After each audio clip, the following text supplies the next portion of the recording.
Salut l'équipe. Alors aujourd'hui petite vidéo sur le 125 Apollo, le même que celui-là que je vous avais présenté la dernière fois. Alors faut savoir que celui-là c'est un moteur 125 qui est équipé d'un carbu 22 mm d'origine avec une pipe 22 mm aussi. Donc là j'ai déjà commencé à changer la pipe et aujourd'hui on va y mettre un carbu Mikuni 26. Bon, c'est pas le meilleur. Et pourquoi je mets celui-là? Tout simplement parce que c'est l'ancien du 150, le vert, que j'ai fait une autre vidéo dessus, que j'ai remplacé par un autre Kein PE28. Et celui-là, du coup, je vais le monter sur le 125. Ça fera le travail, enfin, j'espère, même si c'est pas le meilleur des carbus. Dans le pire des cas, je vais tester. Et si ça ne me convient pas, j'en prendrai un autre. Alors pour ce carbu Mikuni PZ26, alors on est sur un pré-réglage. Bon, ce qui est un peu chiant, c'est que la vis de richesse, elle est dessous. Mais bon, en général, moi je la pré-règle après, j'y touche plus trop. Alors là, je suis pour la pré-régler, c'est facile. La vis à fond, la desserrer de 1 tour et demi à 2 tours et demi. Moi je mets 2 tours, comme ça je suis au milieu. Et niveau gicleur de ralenti, on est sur du 38. C'est celui-là d'origine, ça fait très bien le taf, 40 c'est trop gros. Et pour du gicleur principal, moi je pars sur du 95. Normalement on est aux alentours. Peut-être un poil trop riche, à voir. Mais vite fait, en changeant, on rectifiera si c'est pas le bon. Mais pour l'instant, on va le monter comme ça, tout câblé, et je vous reprends après. Alors là c'est pareil, c'est appelé du carbu 26. Bon, le 26 on l'a que côté admission, 25-28. Et niveau boisseau,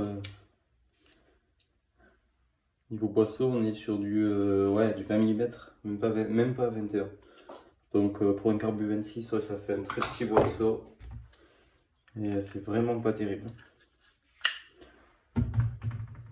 Pareil pour l'aiguille. Alors on a 5 encoches. Là, elle était à la 4e. Moi, je l'ai remise à la 3e. En réglage de base, je pars toujours du milieu. Pourquoi changer de carbu? Et bien tout simplement, celui-là d'origine. L'autre, bon, on dirait un carbu de pocket bike à côté, on voit très bien l'image, mais il est vraiment tout petit. Rien que au niveau des diamètres, hein, c'est pas comparable du tout. Et ça fait vraiment carburateur d'enfant celui-là. Moi perso, je le remonterai jamais. Et niveau pipe, si on laisse cette pipe d'origine, moi j'en ai mis une plus grande avec un diamètre plus grand. Le carbu vient de toucher, si on met un carbu 26, il vient de toucher contre la culasse. Du coup, faut derrière soit mettre une cale, soit changer la pipe. Bon, moi j'en avais une autre en stock, du coup je l'ai mise. Et comme ça, au moins le carbu il passe très bien. Puis ça renvoie pas le filtre contre la ligne d'échappement, ce qui est d'origine très chiant. Et là, on voit bien que j'ai le renvoi, il est nickel.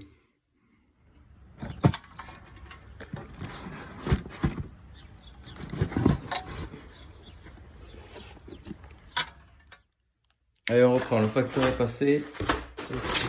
T'es en train de monter le carbu. Alors, waouh, une grosse poche pour l'autocollant. Super cool. Unboxing.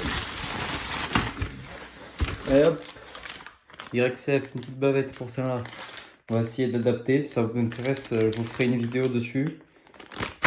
Mais il y en a qui l'ont déjà fait et moi je voulais m'y tenter, du coup je l'ai prise. Allez, boum. Sur la servante. Boum. Ça va être parfait ça. Ça va être beau. Clac. Plus, et la petite encoche pour le pot. Déjà pré-découpée. Il suffit de la claquer. Moi, vu que je la mets un peu plus haut, j'en aurai pas besoin. Peut-être la faire descendre un peu. 2 pattes. Et voilà, ça ira très bien.